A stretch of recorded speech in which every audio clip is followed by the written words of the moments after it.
Good afternoon. I'm George Latimer, Westchester County Executive, and welcome to our Westchester Weekly Update. Today is Halloween. Happy Halloween to all of those who will be out trick-or-treating over the course of the next few hours. It is Monday, October 31st, last day of the month of October, and we have our update report ready to go for you. We have our Deputy County Executive, Ken Jenkins, who will be joining me for part of the report, and also the Mayor of the City of White Plains, Tom Roach, is with us here to give us an update on what's happening here in the home city of county government. But we begin with a very special guest. We have here, in honor of Halloween, Westchester's intrepid storyteller, Jonathan Kruk, who will share with us some stories that involve a little bit of history, maybe a little bit of horror. Mr. Kruk, please join us. I'm going to be over here, so. Well, thanks all. I'm delighted to be here to bring you a little haunted history. Now, it's Halloween, when ghosts and goblins and witches can be seen, but the commander-in-chief of all powers of the air here is an apparition of a figure wanting for a head on horseback, universally known as the Headless Horseman of Sleepy Hollow. Washington Irving tells us during a nameless battle in the American Revolution, boom! A Yankee cannonball carried off the head of a Hessian trooper and brought down his horse.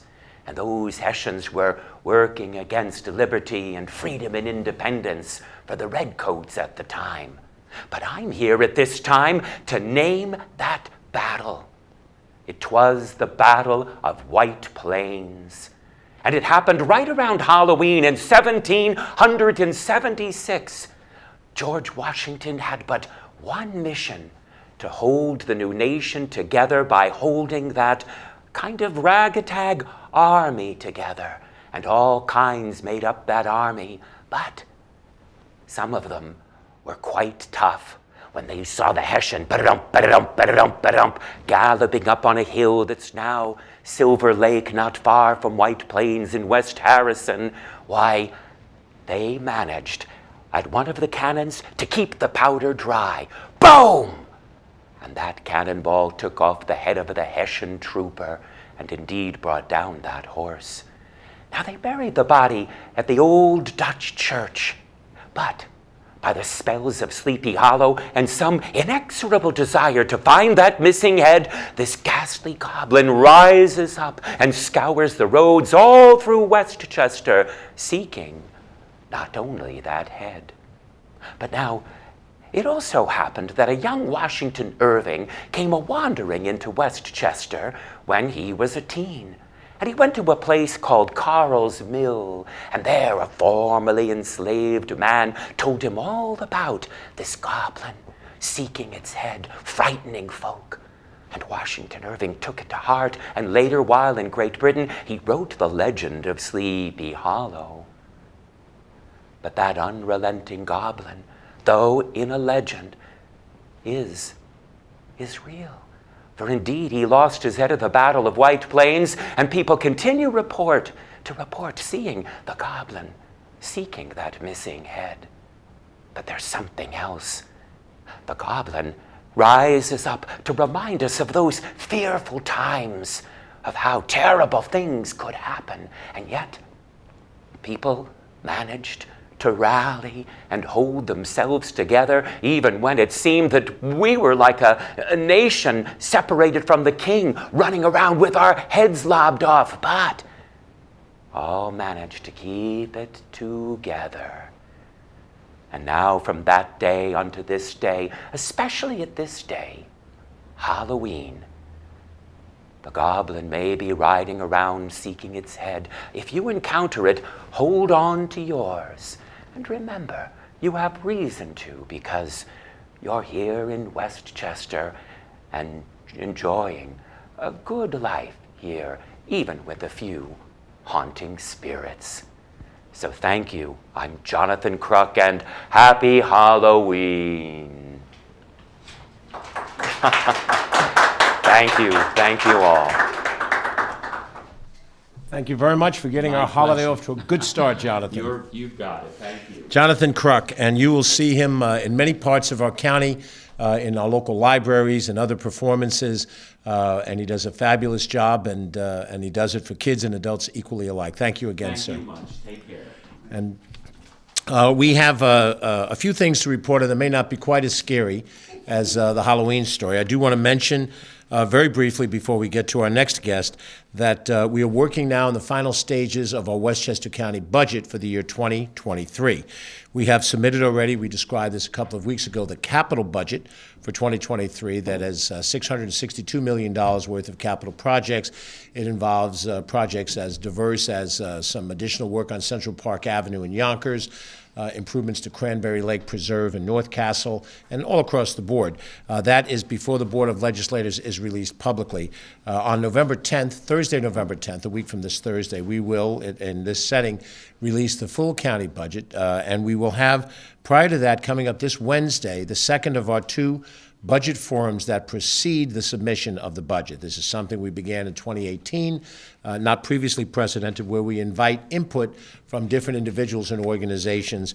This week, Wednesday night at 7 p.m. at the Durango Townhouse, Pelham Townhouse, 25th Avenue, right in downtown Pelham, just a short half a block away from the Pelham train station on the main business route in the village of Pelham. You're welcome to come, stop by, testify, submit written testimony. I will be there, Ken Jenkins, and other senior members of our team to hear your input. And then, of course, we will try to process all of the input that we receive, the communications that we get independently of the public settings to prepare a budget which will be submitted on November 10th.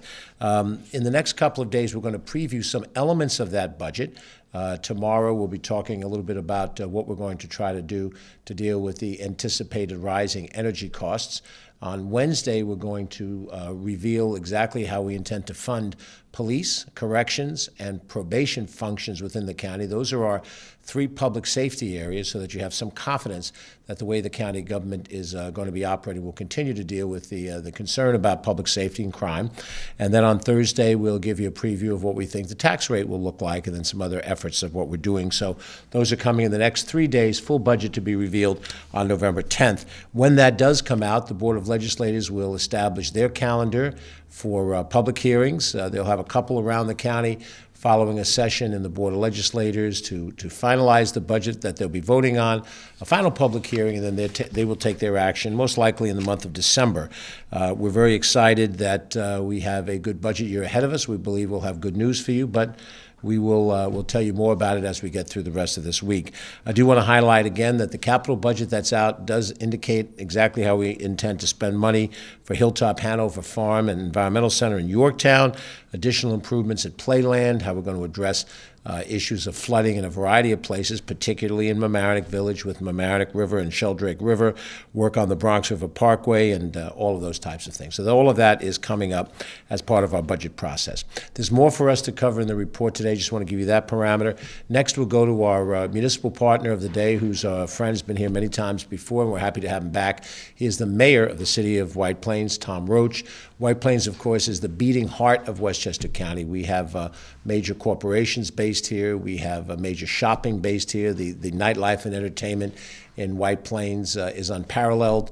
And, of course, the city operates as one of our four larger cities, really in a very efficient way. It's a place I've worked in for 18 years now of my life, both in this assignment and previously, and it's really a dynamic city. You see building cranes going up everywhere, and there's new things happening every day. So we're very happy to have our friend Mayor Tom Roach here to give us an update on all things White Plains. Mr. Mayor, thank you for being with us.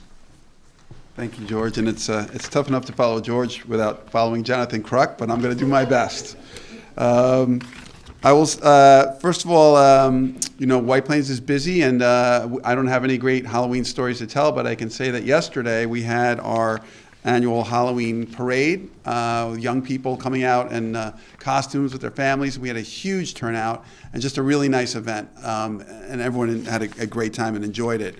Some of the updates that we have, one thing is the governor was in town. We had the governor here just a few weeks ago, and the county executive and the deputy county executive were also there to discuss the state requiring electric vehicles in 2035, and also the push to get more charging out in the state, so that people who have the cars find it easier to charge, and we reduce the range anxiety that some people feel that are unfamiliar with electric vehicles. I personally have been driving electric for quite a while, and the grid is very strong right now, but more is coming, and White Plains is part of that. Right now, if you look on an app such as PlugShare, you'll see that we really do lead the region in terms of number of chargers available.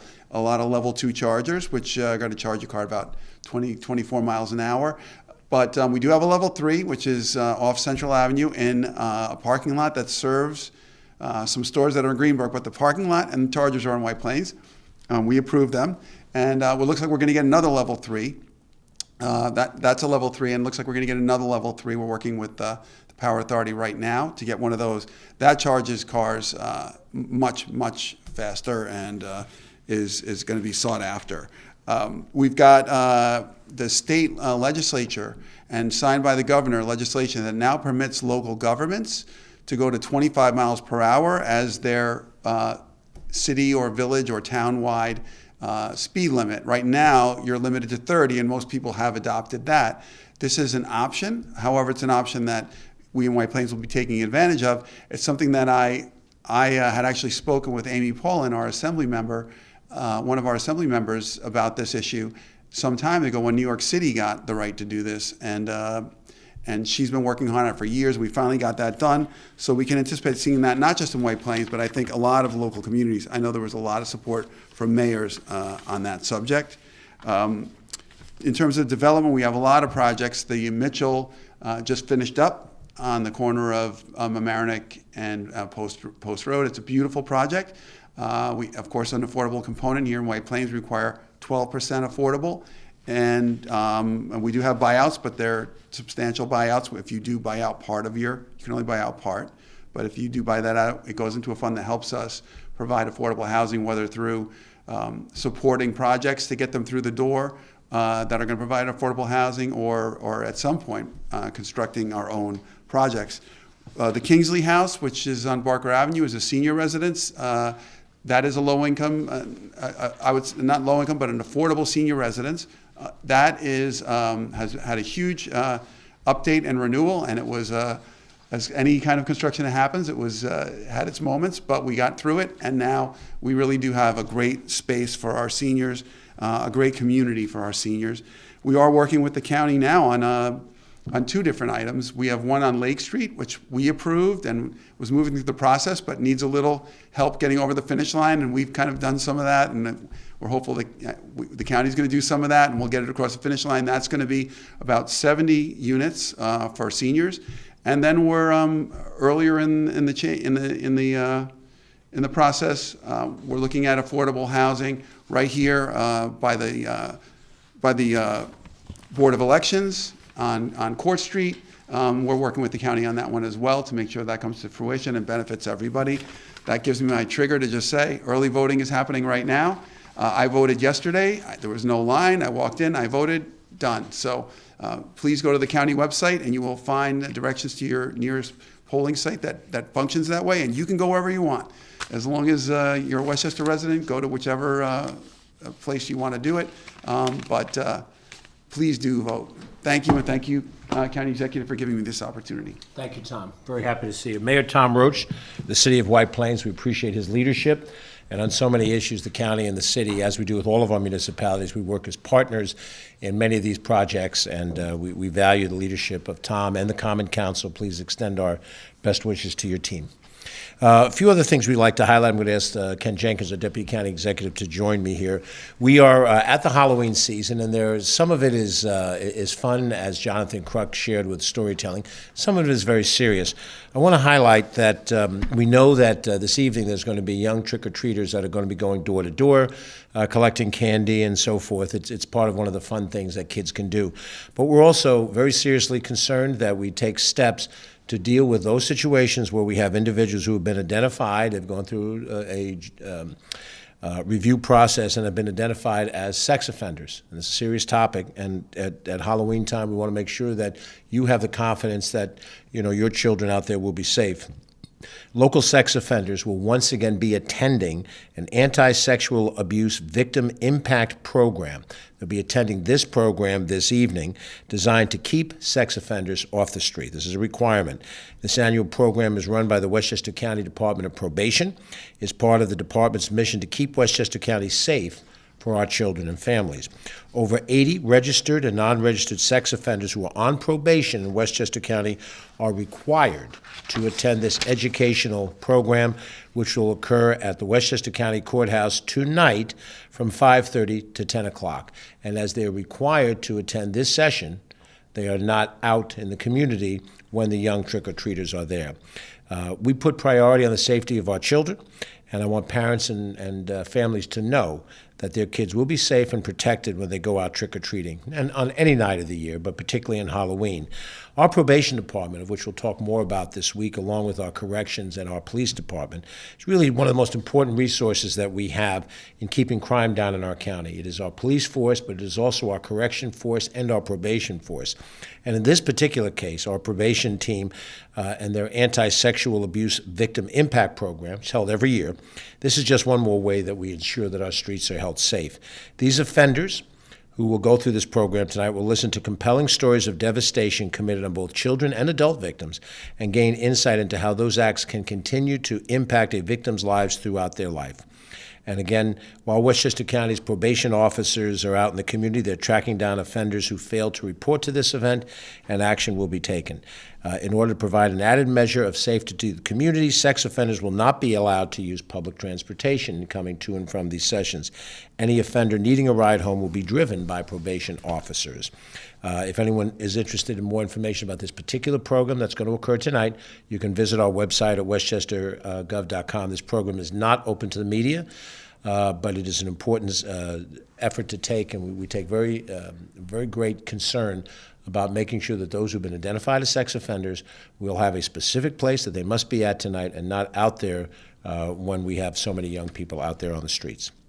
Let me also provide a couple of additional tips for Halloween that we think are helpful. The Center for Disease Control and Prevention, the CDC, we've heard a lot about this agency in the last 3 years, suggests that you and your children follow some of these tips for safe and fun Halloween. And of course, they use the acronym SAFE with the initials SAFE. Any of the elements of a costume extra, swords, knives, similar type things should be short, soft, and flexible. Avoid trick-or-treating alone. Walk in groups with a trusted adult supervision. Fasten reflective tape on costumes and on any bags that you have to help drivers see you. Once the sun goes down, it goes down earlier every day at this time of the year. We want to make sure that the trick-or-treaters can be seen when they walk out in the street. And kids, obviously, are less focused on their personal safety interacting with automobiles. So it's the adult responsibility to make sure that the children have reflective information with them on their person, and to keep an eye on that. Examine all treats for any hazards, any tampering before eating them, and limit the amount of treats that you eat. That seems like a hard thing for me to tell people, but the bottom line is that we want to make sure that people are safe in that situation. Hold a flashlight when the kids are out trick-or-treating to help you see and others see you when you have the flashlight in your hand. Always test makeup in a small area first. Remove it before bedtime so that there's no skin or eye irritation. Look both ways before crossing the street. Use established crosswalks whenever possible. And to the best extent possible, walk, don't run from house to house. Try not to wear any decorative contact lenses that might make it impossible for you to see properly. Walk on sidewalks to the greatest extent possible, or on the far edge of the road facing traffic to stay safe. These are generally good advice. Well-fitting masks, costumes, and shoes will help you see clearly and prevent falls and other actions. Eat only factory-wrapped treats. A loose candy, homemade treats made by strangers, offer some potential concern. So it's much better if you have something that's already wrapped and you can see that that has been securely provided to you. Enter homes only with a trusted adult. Only visit well-lit houses. Never accept a ride from strangers. Never walk near lit candles or luminaries. Be sure to wear flame-resistant costumes. All of these advice is common sense advice. I have to confess, when I was a young trick-or-treater, I probably broke any number of these rules. but we want people to be as safe as possible. So the work we're doing on the sex offender side, we think is important, and it's also important for us to try to be as safe as possible. We have had very few incidents of problems here in Westchester County over the years, and we want to continue it that way. But we want you to have fun. All of these things do not necessarily diminish any of the fun that you would have with kids going out and having a good time, and we hope that you will have a good time tonight and Halloween. A couple of other things are coming up as well. The Home Energy Assistance Program, HEAP, begins its scheduled benefit program tomorrow, the first day of November, tomorrow being Tuesday, November 1st. This is for the 2022-2023 year.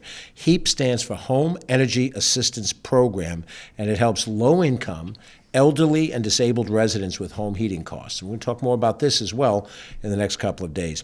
If you're eligible, you can receive one regular heat benefit per program year to help you pay for your heating home. So it's a one-shot assistance to help you with heating costs. Eligibility and benefits are based on income, the size of your household, the primary heating source, and the presence of a household member who is under the age of 6 or the age of 60 and older, or permanently disabled. Those things trigger eligibility and benefits. You can get more information by contacting us online, the Westchester County Department of Social Services.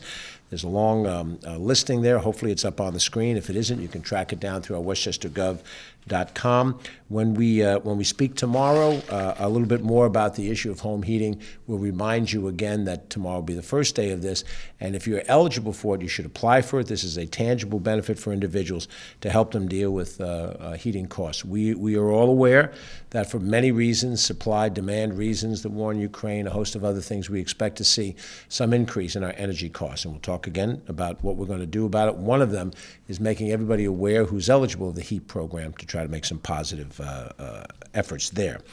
Now, I'm going to ask Ken to cover with us one of the next big things that's happening.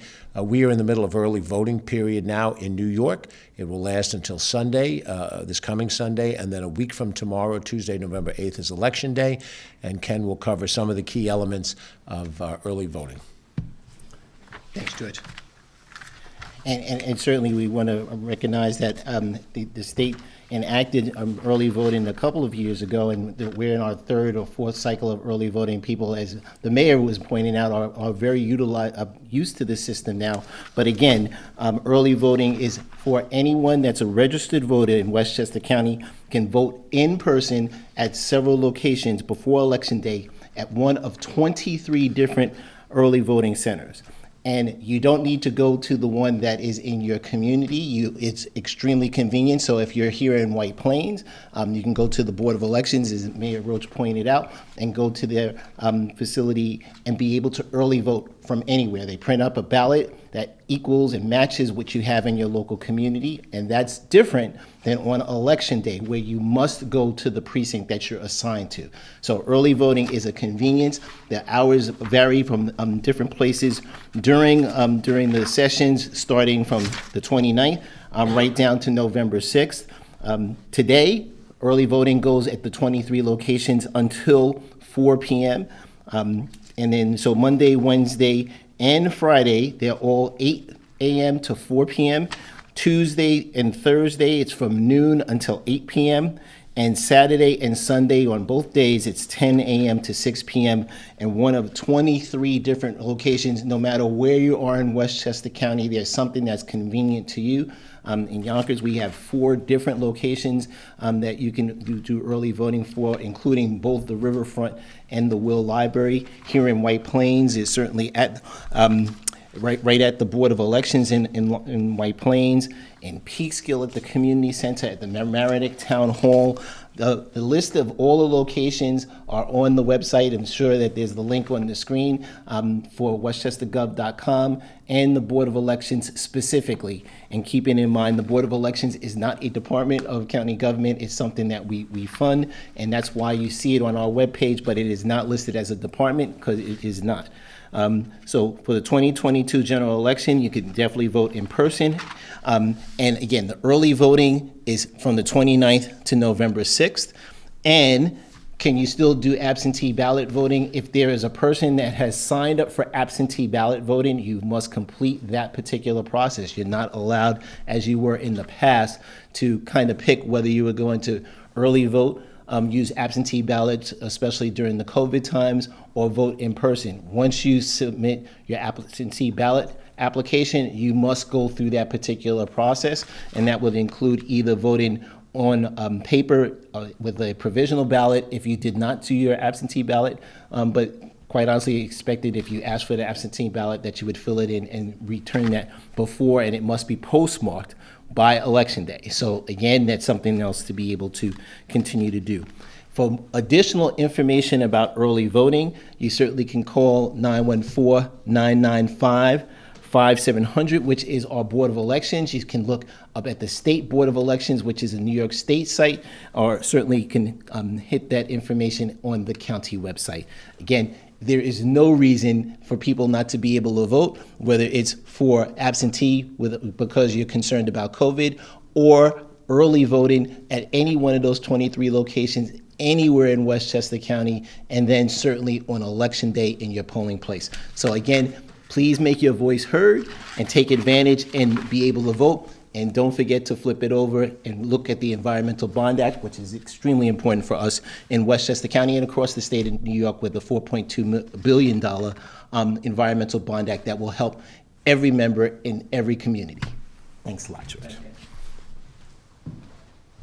Thank you very much, Ken. I want to highlight that as we are now in day 3 of early voting, we've got about an hour and a half left. The polls for early voting will close at 4 o'clock today. We have in the books the first 2 days, Saturday and Sunday, of early voting, 10 to 6 in both times. And Westchester County has done, rather well so far. We've had over 16,000 votes cast in early voting, and that compares favorably, say, to the Bronx. The Bronx has more population than Westchester does by a few 100,000 individuals. The Bronx had 9,149 early votes cast. Westchester County, 16,238. And proportionate to our size, we're a little bit more population than Erie County, where Buffalo is, and Erie County was a couple of thousand votes behind us, even though our population is fairly close. And when you look at a county like Queens County is, roughly speaking, approaching 2 million in population. We're at 1 million in population. Queens had 20,079 votes over the first 2 days, and we had 16,238. So we're very close. In fact, at the last primary, Westchester had the 3rd largest early voting population after Manhattan and Brooklyn, which would be expected given the size and the concentration of voters. So Westchester residents have found benefit in early voting, and we encourage you to vote early if that works into your schedule. If not, voting on Election Day on November 8th, 6 a.m. to 9 p.m. at your local polling place is definitely on the line. I want to reinforce what Ken just said. You have candidates running on the front of the ballot. When you flip the ballot over, you have propositions, referendum, and the New York State Environmental Bond Act is Proposition 1. It is a statewide proposition, so you'll see it before you see any of the other ones that are more localized for where you may live. And you can go online, find out more about it, be an informed voter. And you have, as we're speaking today, 8 days before the election to have a chance to read up on the bond issue and feel comfortable in your own mind why you would or wouldn't support it. The Westchester Board of Legislators has passed a resolution in support of the Bond Act. 17 of the local governments have also done the same. We're not aware of any that have voted against it, a resolution against it. There will also be other propositions on the ballot that are community specific. But let me just mention what positions are on the ballot that you will see. Whether you vote early, by absentee, or on Election Day, this is the same lineup. The top of the ballot will be the race for governor and lieutenant governor. It's 1 vote cast for governor and the lieutenant governor running mate. After that, you'll have New York State Controller. That'll be the next position online, competition for that. And then after that, you'll have New York State Attorney General, and there'll be competition for that. Then we have 1 seat in the United States Senate. That will be on the ballot as you make your way down the ballot. That is followed by 7 seats in the state Supreme Court. And that jurisdiction is a 5-county jurisdiction, so the candidates who are listed under that category are on the ballot in Westchester, Rockland, Putnam, Dutchess, and Orange counties. And there's 7 seats available, and you'll see a multiple of 2 for the number of candidates there. You will have then a county court judge race. That is just Westchester County alone, a single judge seat. You'll have representatives of the U.S. House of Representatives, or Congress, if you will. There are two separate districts, depending on where you live in Westchester County, will govern if you are in the 16th Congressional District or the 17th Congressional District, and you'll have that choice to make. That's followed then by the New York State Senate, of which there are parts of 4 districts that are in Westchester County, and those 4 districts are localized. There are 2 of them that are wholly within Westchester County, and 2 of them that have Westchester and then some neighboring counties. One in the southeastern part of the county, that includes Pelham, and part of New Rochelle also includes a big swath of the Bronx. And then the northern district, District 40, includes a significant portion of Putnam, a little piece of Rockland County, and then a large part of northern Westchester. That's for the state Senate. And then you have 8 seats in the New York State Assembly that are on the ballot. 1 seat straddles the Westchester-Putnam border. Actually, 2 seats straddle the Westchester-Putnam border. The rest are wholly within Westchester County. And then you get down to local races that are community-specific. There are unexpired terms for local seats on the town or city council in Bedford, in Newcastle, in Cortland, in Ossining, in Peekskill, in the city of Rye, for which you will get the chance to select a person to serve on the council. The unexpired seat means somebody left in office midterm, and now this election will allow somebody to complete that term, and most likely until next year, in the odd-numbered year, when normally those local elections are on the ballot. Then we have a slew of villages that have November elections, many more now than used to be. Villages of Ossining, Village of Tarrytown, Village of Mamaroneck, Village of Irvington, Village of Ardsley, Village of Dobbs Ferry, Village of Pelham, and Village of Larchmont all have village elections on the ballots in November. And then when you turn that ballot over, once you get past the Environmental Bond Act, there are local propositions in a variety of different communities. There's a local proposition in the Village of Mamaroneck. There's a couple actually in the Village of Mamaroneck. There's one in the Village of Hastings. There's one in the Village of Tuckahoe, and there are others as well. So there's a lot of different things on the ballot. For some people, it's more bandwidth than they want to engage in. But we'll repeat the words that Ben Franklin said out in front of Independence Hall all those years ago when the Continental Congress met to create the form of government that we have now. A woman is reported to have approached Mr. Franklin and said, "Mr. Franklin, what have you created?" And he said, "Madam, a democracy if you can keep it." And the keeping of the democracy, the rights of citizenship that we all benefit from, also includes responsibilities. One of the responsibilities is the responsibility as well as the right to vote. And an informed voter is what we hope for. A person who has taken the last number of days, now the 8 days that remain, if you're going to vote on Election Day, to study the candidates, study the positions, know who's on the ballot, take some work. Got to do a bit of reading, do a little bit of research online, but you'll get a chance to cast an informed vote in all of these different areas. We will remind you again next week of this, just so everybody's clear. By next week, we will have cleared early voting, and then it'll just be what happens on Election Day. But for right now, Tuesday and Thursday upcoming, we have early voting at the locations that Ken pointed out. Tuesday and Thursday, early voting starts at 12 noon, goes to 8 o'clock at night. On Wednesday and Friday of this week, early voting starts at 8 o'clock in the morning, goes to 4 p.m. in the afternoon. And then this coming Saturday and Sunday, 10 a.m. to 6 p.m. So there's many opportunities for you to get your voice carried, and we appreciate that you take a good advantage of that. We also want to highlight that coming up this Friday is, a week from this Friday, is Veterans Day. And we want to extend to all men and women who have served their military and the uniform of their country the respect that they deserve for having served as veterans. It is a week from this Friday. We'll talk more about this next week. We have a ceremony planned for Lasden Park. We're going to do it on the 9th of November in order to not conflict with the municipal, local Veteran Day celebrations that almost always occur at 11 o'clock in the morning on November 11th. This year, Friday, November 11th. We have an action-packed week next week. There's an election on Tuesday. We will deliver our budget to the Board of Legislators on Thursday. We'll do our veteran ceremony at Lasden on Wednesday the 9th, and then on Friday the 11th, all those municipalities will have their ceremonies and services.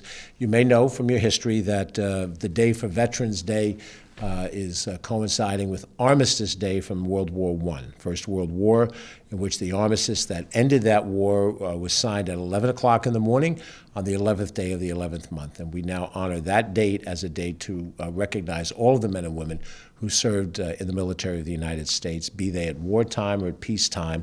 And we hope you put that on your calendar. If you have the discretionary time, you can make it to the Village Green in your community. White Plains has a terrific ceremony that day, and Ken and I will do whatever we can do to try to be in multiple places at the same time. There are some ceremonies that won't occur exactly at 11 o'clock. Most of them will be at 11 o'clock. But we want to make sure that you recognize that it's very important to honor our veterans. That is coming up next week. We also want to highlight a little bit further down the road that we'll be opening right after Thanksgiving, and that's only a few weeks away. We'll be opening Winter Wonderland at Kensico Dam Plaza. It is, again, a drive-through experience. Ken will be there to make the formal opening, as he has the last couple of years. Put it on your calendar. The day after Thanksgiving, you know, you got to digest the turkey. You want to take the kids, throw the kids or the grandkids, throw them in the back of a car. It's a drive-through. It'll be a lot of fun. Put it on the calendar. Westchester County sponsors, the Westchester Parks Foundation, and some other private donors, and at Kensico Dam Plaza. And it's a lot of fun, and it's very inexpensive. It's a great way to spend an hour out in the community, because once we get on the other side of Thanksgiving, we'll be thinking about the Christmas and the holiday season that leads us up to the new year. Things go pretty fast in this world. You turn around and we're already heading through these things. Want to just make sure that everybody understands that when the budget comes out, we will be going through a series of discussions with the Board of Legislators, answering questions. We will welcome your input, but the amendments to the budget will come through the Board of Legislators. This is their moment to do the scrutiny on behalf of the people that they represent in the county of Westchester, and hopefully we'll go through that with a pretty good spirit. I'm trying to make sure if I didn't miss anything on our agenda today. I think we covered everything. We will be back again, as I mentioned, tomorrow and Wednesday and Thursday. We may be on information overload. Obviously, this is a free country. You're welcome to tune in and you're welcome to tune out, but we invite you to tune in so that you'll get some additional information. I'll check with Joe Scamato, our Deputy Director, if we have any questions. We have no questions from our friends in the media. We'll give you an update on COVID next week, so you have some idea. We're still tracking it. It's still pretty much steady as she goes. We are now entering the month of November. The weather gets colder. We'll see what that represents in terms of the trends. We've been very pleased that dating back to May, we've had a pretty static situation, a relatively manageable amount of infections, a relatively manageable amount of hospitalizations. There have been fatalities. It is a very small number in proportion to all the people that contract the disease, and we're certainly vaccinating people at whatever level of vaccination they require. With that, we'll thank you for your time in watching. I want to thank again Mayor Tom Roach for his contribution today, and we want to thank Jonathan Kruk as well for adding a little bit different dynamic to our update. And of course, we'll be with you the next couple of days, and we'll be back here again next Monday to give you another update on Westchester County. I'm Westchester County Executive George Latimer. Thank you for watching, and have a wonderful day.